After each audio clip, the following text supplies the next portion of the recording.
You know, what's the single biggest reason a brilliant idea totally flames out? It's not about the money. It's not even about the team. It's because we solve a problem for the wrong person. So today, we're going to make sure that never, ever happens to you again. I want you to think about this for a second. Have you ever poured your heart and soul into a project? You built what you thought was this genius solution, and then nothing. Crickets. The people you built it for, turns out they didn't really need it. Or maybe even worse, you completely missed the group that was absolutely desperate for what you made. Yeah, we've all been there. It is just a gut-wrenching feeling, isn't it? And it's way more common than you'd think. This exact mismatch, this blind spot, it's basically a graveyard where amazing, innovative ideas go to die. It's not that your solution was bad, it's that you aimed it at the wrong target. And honestly, getting that right is everything. But what if you could sidestep that fate entirely? What if there was a map, a clear, step-by-step way to see the entire landscape of a problem before you even think about building a solution? Well, guess what? There is, and it's probably going to change how you tackle projects from this day forward. It's called impact mapping. And seriously, you should think of it like a GPS for problem solving. Instead of just guessing who you're building for, this framework makes you systematically figure out who is truly at the epicenter of the pain. It's the difference between fumbling around in the dark and striking with, surgical precision. So, where do we start? Well, the first step is actually kind of weird, a little counterintuitive. You have to completely forget about the solution. Just put it out of your mind. Instead, your first job is to identify anyone and everyone who is even remotely touched by this problem. You've got to cast a super wide net, because a lot of the time, the most important people are hiding in plain sight.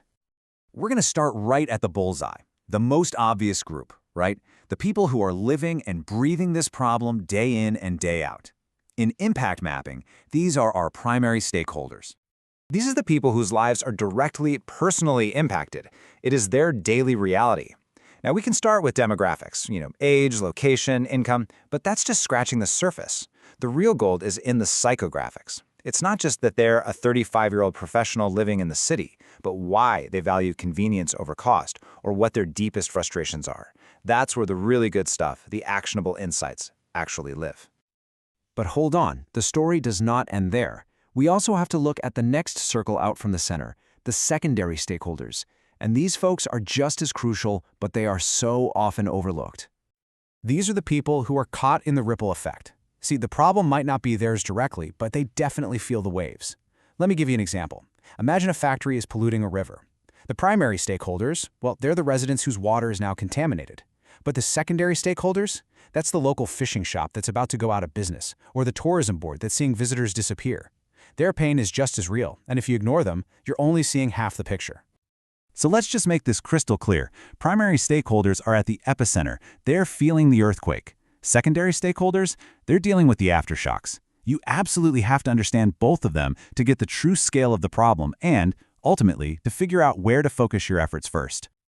All right, so you've cast your wide net. You've got your list of stakeholders. But right now, it's just a flat list. And that's not good enough.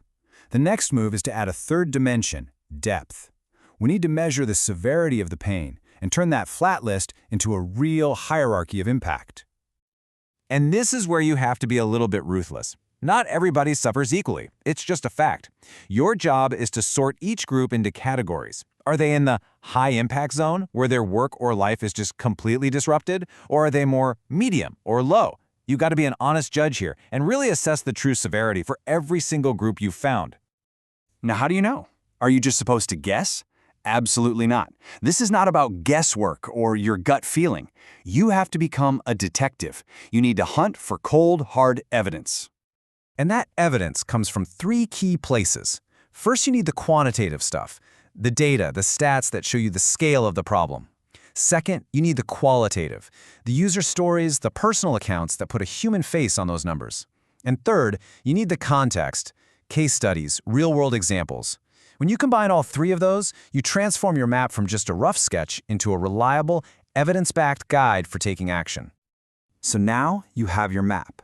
You've got a list of everyone affected, and you've measured just how bad their pain is using real evidence. Okay, this is the moment of truth. All of that work has been leading up to this final critical stage, making the call. It is time to prioritize. And this isn't some gut decision. It's a simple two-step process. Step 1, you explicitly name the single group you are going to help first. No waffling.